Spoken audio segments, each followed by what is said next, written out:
सभी सम्मानित धम्म बंधुओं को नमो बुद्धाय, जय भीम।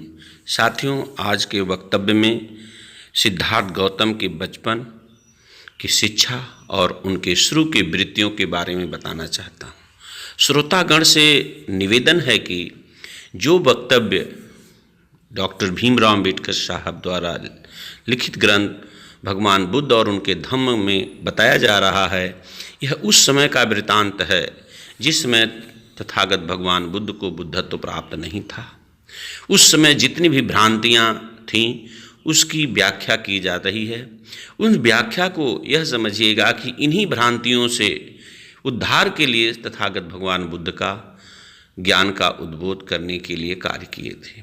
इसलिए प्रारंभिक शिक्षा, प्रारंभिक वृत्तियों को जो बताया जा रहा है वो कहीं न कहीं पाखंड भरी हुई है। इसलिए इस बात को आप लोग इग्नोर न करिए, यह शुरू का वृत्तांत है। साथियों, जब सिद्धार्थ गौतम थोड़ा चलने फिरने लायक हो गए, योग्य हो गए, तो शाक्य जनपद के मुखिया लोग इकट्ठा हुए और उन्होंने राजा शुद्धोधन से कहा कि बालक को ग्राम देवी अभया के मंदिर में ले चलना होगा, क्योंकि यह राजकुमार के लड़के थे। राजा शुद्धोधन ने इस बात को स्वीकार किया और बालक सिद्धार्थ को कपड़े पहना लेने के लिए प्रजापति गौतम से कहा। जब वह उसे वस्त्र पहना रही थीं, सिद्धार्थ ने अत्यंत मधुर वाणी से अपनी मौसी से पूछा कि उसे कहाँ ले जाया जा रहा है। तब उन्हें पता चला कि उन्हें मंदिर में ले जाया जा रहा है। वह मुस्कुराने लगे, लेकिन शाक्यों की रीति रिवाज का ध्यान रखकर वह वहाँ चले गए। 8 वर्ष की आयु होने पर सिद्धार्थ ने अपनी शिक्षा प्रारंभ की, जिन्हें शुद्धोधन ने महामाया के स्वप्न की व्याख्या करने के लिए बुलाया था और उन्होंने सिद्धार्थ के बारे में भविष्यवाणी की थी। वे ही 8वां ब्राह्मण अपने प्रथम आचरण में उनको बुलाया गया जिन्होंने भविष्यवाणी की थी। साथियों, पहले के लोग जो तरह की भविष्यवाणी करते थे वह वक्तव्य है। आज भी लोग बहुत ऐसे दिव्य ज्ञानी होते हैं, वो बहुत सारी चीज़ें अनुभव के आधार पर बताते हैं। उसे भविष्यवाणी नहीं कहेंगे, वह व्यक्ति के अंदर अनुभव की एक वृत्तांत होता है। और जो कुछ भी वे जानते थे वह सब सिखा चुके थे। तब शुद्धोधन ने उदित देश में उच्च कुलोत्पन्न प्रथम कोटि के भाषाविद और व्याकरणविद, वेद वेदांत और उपनिषदों को पूरा सम्मित को बुलाया, जो इस वक्तव्य और ग्रंथ और ज्ञान की चीज़ों का व्याख्या करने में माहिर थे। उसके हाथ पर समर्पण का जल सिंचन कर शुद्धोधन ने सब मित को ही शिक्षण से निमित्त सिद्धार्थ को सौंप दिया। अर्थात जो उनके गुरु थे शुरू में, सब मित थे, बस वह उनका दूसरा आचार्य था और उसकी अधीनता में सिद्धार्थ ने उस समय के सभी दर्शन शास्त्रों पर अपना अधिकार कर लिया। मतलब जो समय परिस्थितियाँ थीं उनकी अधीन सभी धर्म ग्रंथों का उन्होंने जब ज्ञान प्राप्त किया, तब उन्हें उद्बोध हुआ कि हम क्या पढ़ रहे हैं, क्या जानना है, क्या सही है, क्या गलत है। दुनिया में किसी भी चीज़ को बिना जाने आप आकलन नहीं लगा सकते। जब आप गंदगी को जानेंगे तभी आप स्वच्छता का विचार विमर्श करेंगे। जिसे गंदगी पता ही नहीं हो वह स्वच्छता की विचारधारा को नहीं समझ पाएगा। इसीलिए इसके अतिरिक्त उसने भारद्वाज से चित्त को एकाग्र और समाधिष्ट करने का भी मार्ग सीख लिया था। भारद्वाज अलार कलाम का शिष्य था। उसका अपना आश्रम कपिलवस्तु में ही था। साथियों, शुरू की जो उनकी वृत्तियाँ थी, उनके क्रियाकलाप थे, वह किस तरह से अपने आप को प्रेजेंट करते थे। जब कभी वह अपने पिता की जिम्मेदारी को जानना चाहते थे वहाँ कृषि संबंधी कोई भी काम होता था, वह किसी एकांत में कोने में जाकर ध्यान रुग्ण हो जाते थे। निसंदेह उसे सभी प्रकार की शिक्षा मिल रही थी, किंतु साथ साथ एक क्षत्रिय की योग्य सैनिक शिक्षण की ओर से भी उन्हें उदासीनता नहीं दिखाई जा रही थी। शुद्धोधन को इस बात का ध्यान था कि कहीं ऐसा न हो कि सिद्धार्थ के मानसिक गुणों का ही विकास हो और छत्र बल का पिछड़ जाए। सिद्धार्थ स्वभाव से कारुणिक थे, दयावान थे। उसे यह बात अच्छी नहीं लगती थी कि आदमी आदमी का शोषण करे। एक दिन अपने कुछ मित्रों सहित वह अपने पिता के खेत पर गए। वहाँ उसने देखा कि मजदूर खेत कोड़ रहे हैं, बांध रहे हैं, किंतु उनके तन पर पर्याप्त कपड़ा नहीं है। वे सूर्य की तपती हुई जलती हुई धूप में कार्य कर रहे हैं। उस दृश्य से उनके चित्त पर बड़ा प्रभाव पड़ा। उसने अपने एक मित्र से कहा, एक आदमी दूसरे का शोषण करे, क्या इसे ठीक कहा जाए? मजदूर मेहनत करे और मालिक उसकी दूरी पर गुलछर्रे उठाए, यह कैसे ठीक हो सकता है? उसके मित्रों के पास उनके एक भी प्रश्न का कोई उत्तर न था, क्योंकि वे पुरानी विचार परंपरा को मानने वाले थे। किसान मजदूर का जन्म अपने मालिक की सेवा करने के लिए ही हुआ है, ऐसा करना उनका धर्म है। यह वृतांत सिद्धार्थ गौतम को पसंद नहीं आता था। शाक्य लोग प्रवमंग नाम का एक उत्सव मनाया करते थे।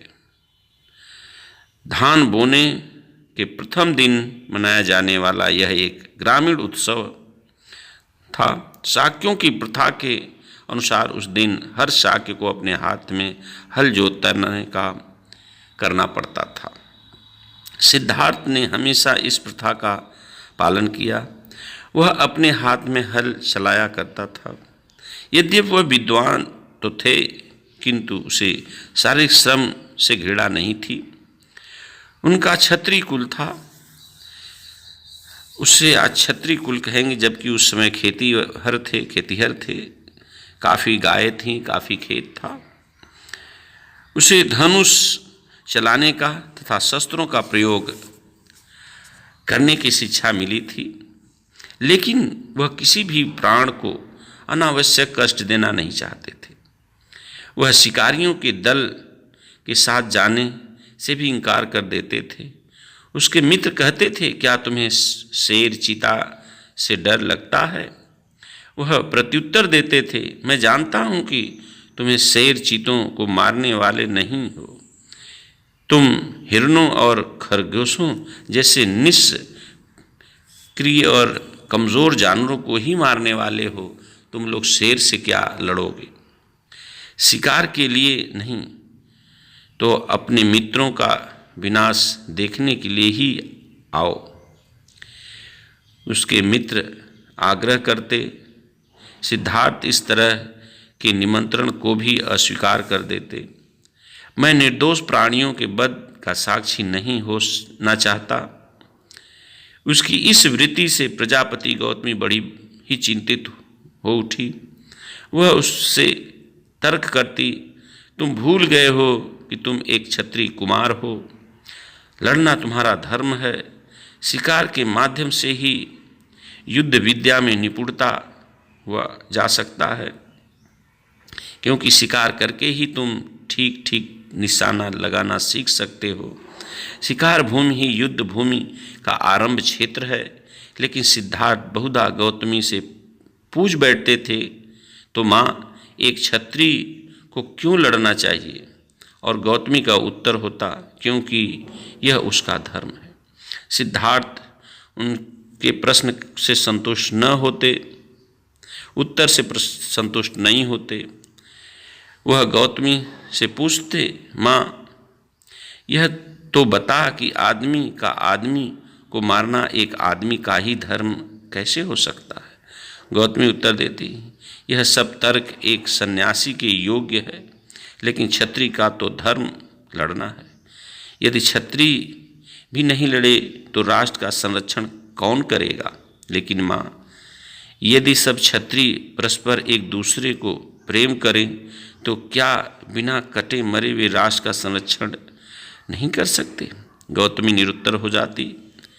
वह अपने साथियों को अपने साथ बैठकर ध्यान लगाने की प्रेरणा करते और उन्हें बैठने का भी ठीक ढंग सिखाते।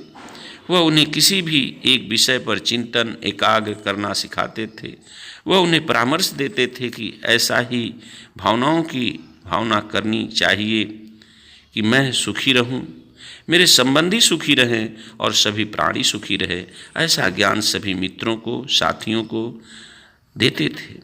उसके मित्र उसकी बातों को महत्व न देते, वे उन पर हंसते थे।